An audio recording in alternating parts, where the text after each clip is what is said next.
এত বাজার কি হবে বাবু? বাড়িতে কি নতুন অতিথি এসেছে? আপনাকে তো বাজারে আগে দেখিনি।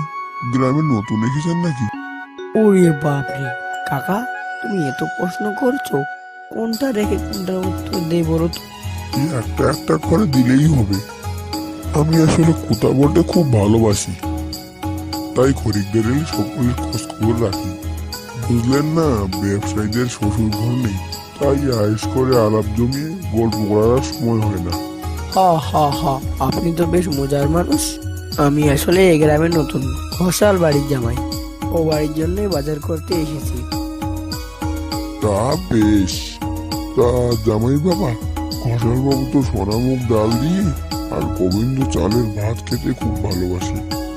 দিব নাকি? হ্যাঁ দিয়ে দিন। সব মিলিয়ে আমার কত টাকা হলো কাকা? ইস, অনেকটা দেরি হয়ে গেল, সূর্য ডুবতে গেল, একটা গরুর গাড়িও দেখতে পাচ্ছি না। এখন তো গরুর গাড়ি পাবেন না বাবু, সকালের দিকে পাওয়া যায়। তারপর আকাশে বেজায় মেঘ করেছে, বলি আপনি একা যেতে পারবেন তো? হ্যাঁ হ্যাঁ, এ আর এমন কি? কিন্তু পথে যদি কোনো বিপদ হয়? ও আমি ঠিক সামলে নিব।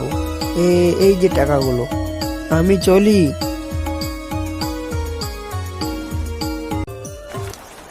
দেখেই বেলা পড়ে এলো, তারপরে অসময়ে বৃষ্টি।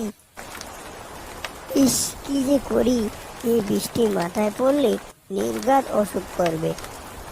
শ্বশুর বাড়িতে প্রথম বেড়াতে এসেই অসুস্থ হলে লোকে কি বলবে? কিন্তু মাথার উপরে একটি ছাউনি তো চাই। আরে, ওই তো দু একটা বড় গাছ, ওখানে একটু আশ্রয় নেই। বৃষ্টি কমলে না হয় যাবো তারপর।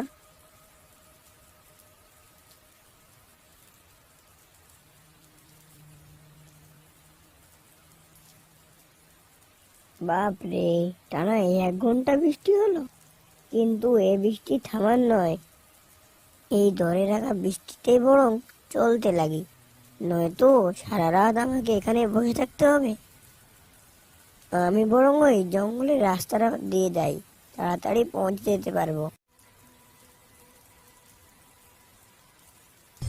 ইস, এত বড় জঙ্গল, কোথাও কেউ নেই। এই গাওটা আমার ঝমঝম করছে। আমি বরং গান গাইতে গাইতে চলে যাই। গান গাইলেই ভয়ে মনের কাছে আসতে পারবে না। কিন্তু কি গান গাই? এই গলাটা একটু সেরে নি। বৃষ্টির দিনে জঙ্গলের পথে চলেছি আমি একা একা, হাতে নিয়ে বাজারের বোঝা। আধারের এই রাত বের হবে একা একা, কে হবে সঙ্গী আমার, কে দিবে দেখা? ওরে, চলেছি একা একা।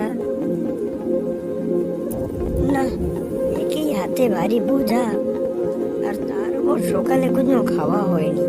যেমন খিদে লেগেছে সেমন তৃষ্ণা। ইস, কোথাও যদি একটু পানি পেতাম। না না, তাড়াতাড়ি পা চালাই।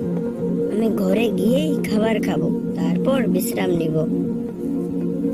এখন তো মনে হচ্ছে এই জঙ্গল দিয়ে আসা আমার একদম উচিত হয়নি।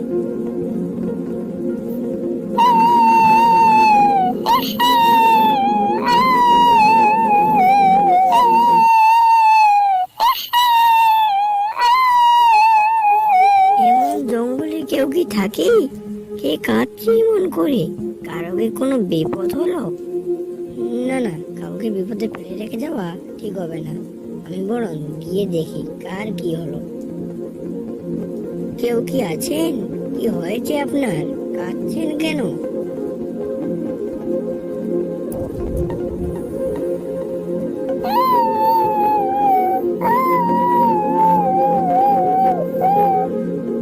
আপনি কাঁদছেন কেন? কে মারা গিয়েছে? আমার স্বামী। মৃত দেহ নিয়ে আপনি গভীর জঙ্গলে কাঁদছেন, ওনাকে তো দাফন দেওয়া উচিত। না, কেউ আমাকে সাহায্য করেনি। তুমি এখানে কেন এসেছো? ভালো চাও তো চলে যাও, একা ছেড়ে দাও আমাকে। আপনি একা একটা মেয়ে, মৃত দেহ নিয়ে থাকবেন? আমি কি আপনার কোনো সাহায্য করতে পারি? কেন বিরক্ত করছো আমাকে? আমার কারো সাহায্যের প্রয়োজন নেই। যখন প্রয়োজন ছিল তখন কেউ আসেনি, এখন করুণা দেখাতে এসেছো। যাও যাও, এখান থেকে চলে যাও। আজব তো, কেউ সাহায্য করতে এলে তাকে এভাবে তাড়িয়ে দিতে হয়। শোকে কি উনার মাথা খারাপ হয়ে গেছে? কিন্তু আমি এখন কি করব? চলে যাব।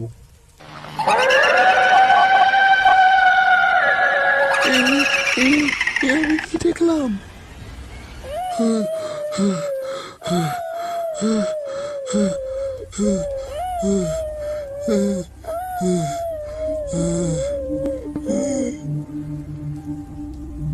ও অনেকটা ছুটে এসেছি।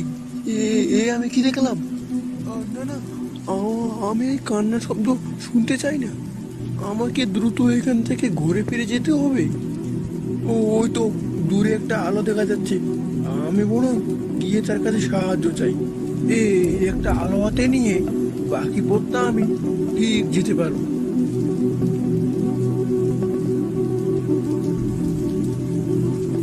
না, আমি যে দেখেছি সেটা আমি কিছুতেই মনে ঠাঁই দিব না। না, কিছুতেই দিব না।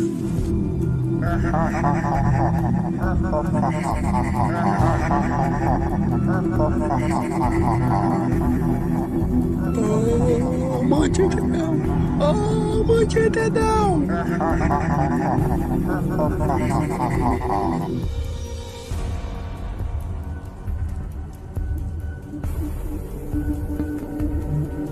আরে আরে আরে, তুমি ভাই কোন রাত খানা? এত বড় ঝোলা নিয়ে শেষে আমার সাথেই পড়লে। কে ভাই তুমি? আমি রাকেশ, আমি যা দেখলাম। ও, তবে এই ব্যাপার। যাক, বড় বাচ্চা বেঁচে গেছো ভাইয়া। মাছ নিয়ে সন্ধ্যাবেলা বনের পথে তোমার একদম মাথা ঠিক হয়নি। চলো, আমি তোমার বাড়িতে তোমাকে পৌঁছে দিয়ে আসি।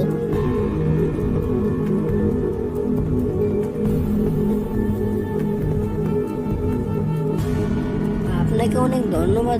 তুমি ফিরে এসো, আমরা আর গায়ে থাকবো না। আমি আমি আর খাবারও চাইবো না।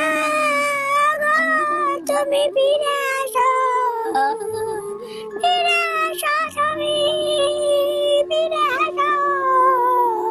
ও গো, ফিরে আসো। লাইনে তাড়াতাড়ি আমাদের গ্রাম ছেড়ে চলে যাও। ওর দাবন আমাদের গ্রামে হবে না। এতক্ষণ যে আপনাকে হাবুর গল্প শুনালাম, সে হাবু আর অন্য কেউ নয়, বরং আমি আপনার সামনে দাঁড়িয়ে আছি সেই হাবু। আমাকে আপনি জীবিত দেখলেও আমি আর বেঁচে নেই। আমি চলে গেছি এই কঠিন পৃথিবী ত্যাগ করে। হাবুর কথা শুনে সজল একটুও ভয় পেল না, বরং সে অবাক হয়ে তার কাছে জিজ্ঞাসা করলো, খুব অন্যায় হয়েছে আপনাদের সঙ্গে। তারপর আপনার স্ত্রী কি হলো?